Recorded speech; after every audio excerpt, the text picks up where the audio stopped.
పాపం నుంచి క్షమించడం అంటే పాపం నుంచి విడిపించడము, దానికి సంబంధించిన అపరాధ భావం నుంచి కూడా విడిపించడము, దానివల్ల రావాల్సినటువంటి శిక్షను కూడా రద్దు చేయడం.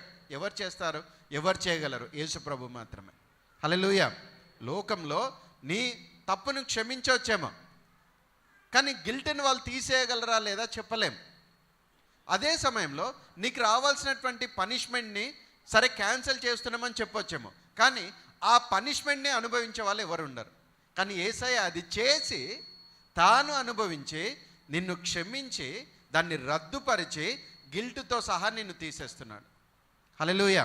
పాపానికి సంబంధించిన రూట్స్ లేకుండా కూడా నిన్ను సంపూర్ణంగా ఆయన మార్చివేస్తున్నాడు. That is the power of forgiveness in the cross. కలువరి సిలువలో నిన్ను నూతన సృష్టిగా చేయడం అంటే ఇదే. అపరాధ భావం లేకుండా